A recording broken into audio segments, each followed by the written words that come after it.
கடையால நம்ம புதுப்பட்டு போறோம். நாங்க எதுக்கா வாழ விடுங்க, எங்களை தயவு செய்து வாழ விடுங்க.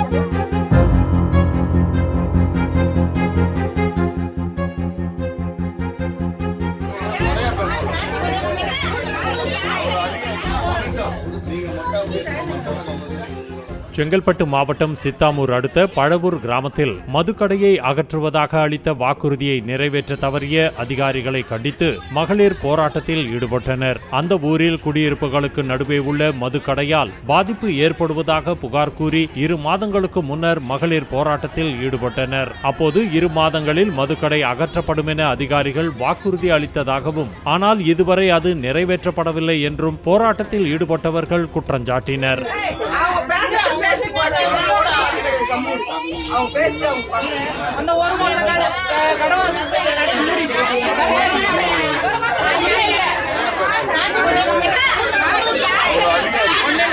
செங்கல்பட்டு மாவட்டம் புதூர் கிராமத்துல இருந்து பேசுறேன். என் பேர் அமுதா. இந்த கடை 10 வருஷமா இங்க இருக்குது. நாங்க எவ்வளோ போராடி பார்க்குறோம். இந்த கடை போக மாட்டுது. செங்கல்பட்டு போய் மனு கொடுத்தோம், காஞ்சிபுரம் போய் மனு கொடுத்தோம். ஆனால் இப்போ 2 மாதம் அவகாசம் கேட்டு எங்களுக்கு லெட்டரும் எழுதி கொடுத்தாங்க அதிகாரிங்க. 2 மாதத்துக்கு முன்னாடி நாங்கள் போராடணும்.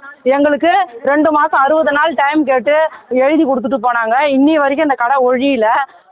2 மாதம் முடிஞ்சு நாங்கள் இன்னைக்கு உக்காந்துருக்கோம் சார். எங்களுக்கு இன்னும் இப்பயும் என்ன சொல்கிறாங்கன்னா, இந்த கடையை 8 முறை மாதிரி ஐடியா கிடையாது. ஆனால் இன்னும் டைம் கேட்டு கடையை நடத்தணும்னு எங்களை கேட்குறாங்க. ஆனால் நாங்கள் டைம்லாம் இனிமேல்ட்டு கொடுக்குற மாதிரி கிடையாது. இந்த கடையை மூடியே ஆகணும். இது பார்த்து முதலமைச்சர் ஐயா அவர்கள் எங்களுக்கு ஒரு தக்க நடவடிக்கை எடுத்து கொடுத்தா இந்த பக்கம் உள்ள கிராம பொதுமக்களுக்கு ஒரு விமர்சனம் கிடைச்ச மாதிரி இருக்கும். நன்றி ஐயா. எங்களுக்கு நல்லதை செய்யுங்க. இந்த கடையை காலி பண்ணி கொடுக்கணும் ஐயா. முக்கியமாக பெண் பிள்ளைங்க நிறைய இந்த பக்கம் காலேஜ் ஸ்கூலு கோவிலுக்கு செல்ல முடியல. கைனி வேலை பக்கத்திலே பாருங்கள் எவ்வளோ விவசாய நிலம் இருக்குது. எங்களால் ஃப்ரீயாக கைனிக்கு போக முடியல. ரொம்ப சிரமத்தை அனுபவிக்கிறோம். 2 மாதம் கேட்டாங்க. சரி 60 நாள் தானே போயிடும், நம்மளுக்கு கடையை காலி பண்ணி கொடுத்துருவாங்க அப்படின்னு நினச்சோம். ஆனால் அதையும் மீறி இன்னும் இந்த கடையை காலி பண்ணவே இதுவும் கிடையாது. டைம் கேட்டுன்னே இருக்கிறாங்க எங்களை. நாங்கள் என்ன பண்ணுறது? போகிறாங்க, ஆக்சிடெண்ட் ஆகுது, போக முடியல. பசங்க ஸ்கூல் பஸ்ஸு நிறைய இந்த இடத்துல சிரமத்தை பார்க்குறாங்க சார். எவ்வளோ பொம்பளைங்க நாங்கள் இந்த பக்கம் வர முடியல. அசிங்கமாக பேசுகிறாங்க. அமுதா சார் என் பேர். இந்த கடையால நம்ம புதுப்பட்டு போறோம். நாங்க எதுக்கா வாழ விடுங்க, எங்களை தயவு செய்து வாழ விடுங்க.